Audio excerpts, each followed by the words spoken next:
සහෝදර සහෝදරියනි, දූ දරුවනි, අපි රටක් හැටියට මුහුණ දී සිටින්නේ ඉතිහාසයේ විශාලතම සහ අභියෝගාත්මක ස්වභාවික ව්‍යසනයට බව අප දන්නවා.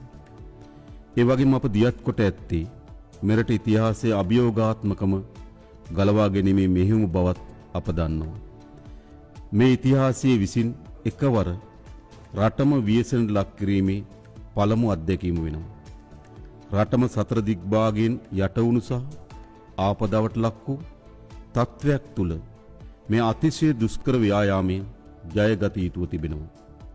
මේ අකාරුණික ස්වභාවික ව්‍යසනයේට අපේ කුඩා දූපතම සසල කළ හැකි වුණත් මේ දූපතේ මිනිසුන්ගේ මනුස්සත්වය සහ අදිෂ්ඨානශීලීත්වය කිසි ලෙසකින් සසල කළ නොහැකි බව නැවත නැවතත් කොට තිබෙනවා.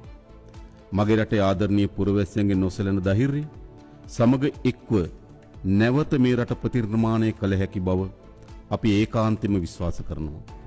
දයාබර දෙමව්පියනි, සහෝදර සහෝදරියනි, මේ ව්‍යසනයේ මියගිය සියලු දෙනාට නැවත ජීවිතය ලබා දීමේ හැකිනම් ඕනෑම කොන්දේසියකට යටත්ව ඒ ඉටු කිරීමට අප දෙවරක් කල්පනා කරන්නේ නැහැ.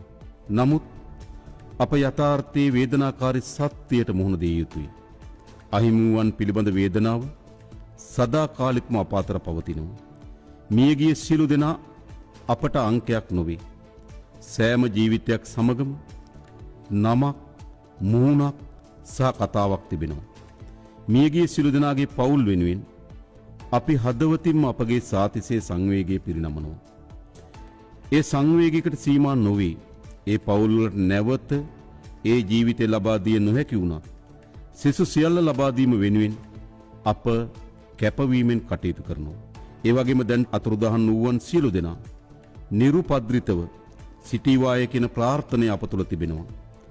ජීවිත ව්‍යසනයට ලක්ව ඇති බොහෝ දෙනෙකුගේ දුක් වේදනා සමනය කිරීමට හා බලපෑමට ලක් වූ වින්දිතයන්ට ශක්තියක් වීමට ඉදිරියට පැමිණි සියලු දෙනාගේ දෑත් උණුසුම්ම වැළඳ ගන්නවා.